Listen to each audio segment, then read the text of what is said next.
বন্ধুরা, জীবন কখনো সোজা রাস্তায় হাঁটতে শেখায় না। জীবন আমাদের ঠেলে ফেলে সেই গভীর অন্ধকারে যেখানে আলো নেই, আশা নেই, আর পাশে থাকার মতো কেউ নেই। কিন্তু ঠিক এই অন্ধকারেই মানুষ নিজের আসল শক্তিটা খুঁজে পায়। এই অন্ধকারেই বোঝা যায় কেউ আপনাকে বাঁচাতে আসবে না, বরং নিজের পথ নিজেকেই বানাতে হবে। আজ আমরা যে ঝড়ের কথা বলতে যাচ্ছি সেটা শুধু আকাশের মেঘ নয়, এটা গ্লোবাল পলিটিক্সের নার্ভের ভেতরে উঠতে থাকা এক সাইলেন্ট স্টর্ম। একদিকে আমেরিকার সেই কালো মেঘ ডোনাল্ড ট্রাম্প, যিনি ট্যারিফ নামক অস্ত্র তুলে ধরে পুরো দুনিয়াকে নিজের আঙুলে নাচাতে চান, আর অন্যদিকে ভারত, যে বারবার প্রমাণ করে দেয় শক্তি মানে সীমান্তে দেওয়াল তোলা নয়, শক্তি মানে মানুষকে ছুঁয়ে ফেলা, মানুষের পাশে দাঁড়ানো। ভাবুন তো, আগস্ট 2025 ট্রাম্প হঠাৎ ঘোষণা করলেন ভারতের ওপর 50% ট্যারিফ। বাজার কেঁপে উঠল, আন্তর্জাতিক মিডিয়া স্তব্ধ, বহু দেশ পরামর্শ দিল ইন্ডিয়া শুড বো ডাউন। কিন্তু ভারত মাথা নত করেনি। ভারতের জবাব ছিল না কাউন্টার ট্যারিফ, না কোনো পলিটিক্যাল ড্রামা। ভারতের উত্তর ছিল হিউম্যানিটি। ঠিক সেই সময় হারিকেন মেলিসা ক্যারিবিয়ানকে ছিন্ন ভিন্ন করে দিচ্ছিল। জামাইকা, কিউব সবাই সাহায্যের জন্য আর্তনাদ করছে, আর সেখানেই ইন্ডিয়া এক সেকেন্ডও দেরি না করে 20 ton life saving relief material নিয়ে আকাশে উড়ে গেল। একদিকে ট্রাম্প সোশ্যাল মিডিয়ায় ঝড় তুলছেন, endless rant, rage, political theatre, আর অন্যদিকে ভারত চুপচাপ ক্ষুধার্তদের মুখে খাবার তুলে দিচ্ছে, আশ্রয়হীনদের মাথার ওপর ছাদ দিচ্ছে, অন্ধকারে ডুবে থাকা মানুষদের আলো ফিরিয়ে দিচ্ছে।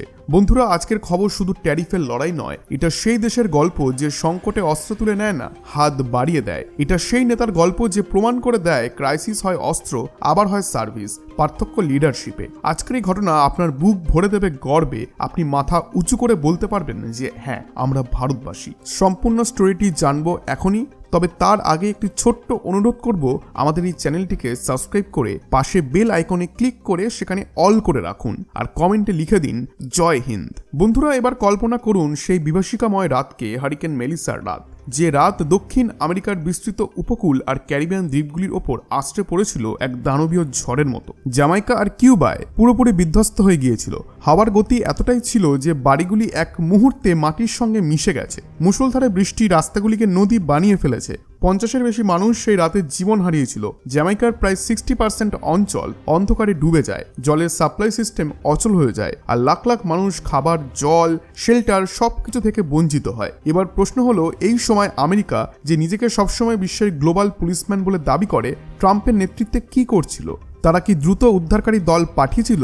তারা কি মানবিক সহায়তার এয়ারক্রাফট পাঠিয়েছিল? না, একটুও না। ট্রাম্প তখনও ট্যারিফ পলিটিক্স নিয়ে ব্যস্ত ছিল, ভারতকে চাপে ফেলার এজেন্ডাতেই মত্ত। কিন্তু ভারত তার নিজের পথে হাঁটলো, হিউম্যানিটির পথে। ডক্টর এস জয়শঙ্কর সেই রাতেই একটি ঘোষণা করেন, ইন্ডিয়ান এয়ারফোর্সের একটি বিশেষ বিমান দিল্লি থেকে উড়ে যাচ্ছে, বোঝাই হয়ে আছে 20 ton life saving relief material Jamaica ও কিউবায় মানুষদের জন্য। এটা শুধু সাহায্য ছিল না, এটা ছিল একটা হোপের এয়ারক্রাফট। প্রতিটি টনের ভেতরে ছিল বেঁচে থাকার আশা। আরোগ্য মৈত্রী বিশ্ব মোবাইল হসপিটাল চলতে চলতে লাইফ সেভিং ট্রিটমেন্ট দিতে পারে এমন এক চমৎকার ব্যবস্থা। জীবন রক্ষাকারী ওষুধ ছিল, ত্রাণ সামগ্রী ছিল, বিদ্যুৎ জেনারেটর অন্ধকারের বিরুদ্ধে যুদ্ধ করতে, হাইজিন কিটস রোগ ব্যাধি ঠেকাতে, আর শেল্টার কিটস যা মানুষকে ডিগনিটি ফিরিয়ে দেয়। এটা কোনো দান ছিল না, এটা ছিল সেই ভারতের কমিটমেন্ট যে দেশ হিউম্যানিটিকে বর্ডার্সের বাইরে নিয়ে যায়। এদিকে ট্রাম্পের আমেরিকা তখন ভারতের সঙ্গে পুরনো ঝামেলায় আঁকড়ে বসেছিল। এই শত্রুতা শুরু হয়েছিল ফেব্রুয়ারি 2025-এর মোদি ট্রাম্প হোয়াইট হাউস মিটিংয়ে, যেখানে তারা বাইল্যাটারাল ট্রেড $500 বিলিয়ন তোলার স্বপ্ন দেখানোর কথা বলেছিল। কিন্তু বাস্তবে এপ্রিলে 25% অতিরিক্ত ট্যারিফ, জুলাইয়ে আরও চাপ, আগস্টে এক লাফে 50% ট্যারিফ একেবারে ইকোনমিক বম হয়ে যায়। বাহানা ছিল রাশিয়ান অয়েল, কিন্তু কারণ ছিল কমপ্লিটলি পার্সোনাল। কারণ ভারত ট্রাম্পের মিডিয়েশন অফার ফিরিয়ে দিয়েছিল ইন্দো পাক ইস্যুতে, ব্রিক্সের নিজের স্বাধীন সিদ্ধান্ত নিয়েছিল, আর রাশিয়া থেকে সস্তা তেল কিনে নিজের জনগণকে সুবিধা দিয়েছিল, যা ট্রাম্প কোনোভাবেই মেনে নিতে পারেননি। সে চেয়েছিল ভারত তার ইশারায় চলুক, কিন্তু ভারত হাঁটলো নিজের পথে। ট্যারিফের জবাবে ট্যারিফ নয়, পুরো দুঃখে থাকা দক্ষিণ আমেরিকান মানুষদের পাশে দাঁড়িয়ে। এবার ভাবুন আরেকটা দৃশ্য, আফগানিস্তানে ভয়াবহ ভূমিকম্প, মাজারি শরীফ, বাগলান, এইসব অঞ্চলগুলি পুরো কেঁপে উঠল। 150 জনের বেশি আহত আর 20 জনেরও বেশি মৃত্যু, শত শত পরিবার গৃহহীন। আর ভারত এক মুহূর্ত দেরি না করেও সেখানেও ত্রাণ পাঠিয়ে দিল। এরপর শুরু হলো সেই কূটনৈতিক অধ্যায়। ডক্টর এস জয়শঙ্কর ফোনে কথা বললেন আফগানিস্তানের পররাষ্ট্রমন্ত্রী মুত্তাকির সাথে, সান্ত্বনা জানালেন, সহানুভূতির বার্তা দিলেন, আর দ্রুত নতুন ত্রাণ পাঠালেন। একই সময় আমেরিকা, তারা তখনও ট্রাম্পের নির্দেশে ট্যারিফ ওয়ার খেলায় ব্যস্ত। বন্ধুরা, ভারতের এই ফরেন পলিসি কোনো হঠাৎ নেওয়া সিদ্ধান্ত নয়। এটা বাসুদেব কুটুম্বকমের সেই গভীর শিকড় যা ট্রাম্পের সংকীর্ণ ও স্বার্থপর রাজনীতিকে সরাসরি চ্যালেঞ্জ করে। ট্রাম্প মুখে তো বলেন আমেরিকা ফার্স্ট, কিন্তু বাস্তবে এর মানে দাঁড়ায় ট্রাম্প ফার্স্ট। একদিকে তিনি বন্ধু দেশগুলিকে লাথি মারেন, অন্যদিকে চীনের প্রতি নরম সুরে কথা বলেন, চীনের ওপর 47% ট্যারিফ কমিয়ে দেন আর ভারতের ওপর চাপিয়ে দেন 50% ট্যারিফ। এটা কি ডবল স্ট্যান্ডার্ড নয়, নাকি কূটনীতির অপমান?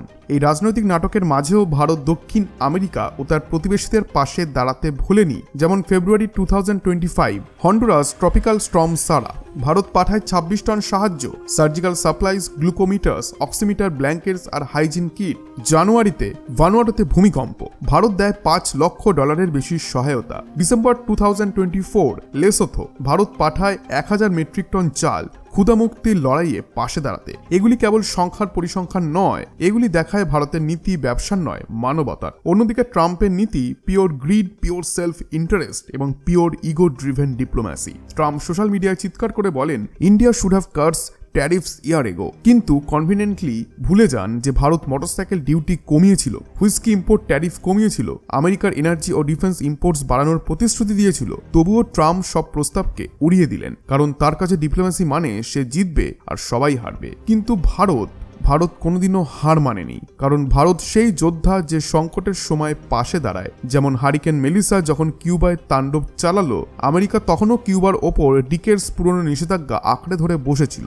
ট্রাম্পের নীতি কিউবাকে আরও আইসোলেট করে দিল, কিন্তু ভারত সীমান্ত নিষেধাজ্ঞা সব ভেঙে 20 টন সাহায্য পাঠালো। জয়শঙ্কর তখন স্পষ্ট বলেছিলেন India always stands with its global south partners. এই লাইনটা ট্রাম্পের কানে নিশ্চয়ই তীরের মতো বিঁধেছে, কারণ ট্রাম্প গ্লোবাল সাউথ দেখে না, সে দেখে শুধু নিজের লাভ। এই ইগোসেন্ট্রিক নীতির ফল ট্রাম্প ব্রাজিলের ওপরেও 50% ট্যারিফ বসালো, একটা বড় অর্থনৈতিক শক্তির ওপর। আর একই সময় ভারত ব্রাজিলের পাশে দাঁড়িয়ে ব্রিক্সের সহযোগিতা করে গেল। আই হোপ আজকের ইনফরমেশনটি আপনাদের ভালো লেগেছে। যদি এই ভিডিওটি ভালো লেগে থাকে তাহলে ভিডিওটিতে অবশ্যই একটি লাইক এবং চ্যানেলটিকে এখনই সাবস্ক্রাইব করে পাশে বেল আইকনে ক্লিক করে রাখুন। ধন্যবাদ।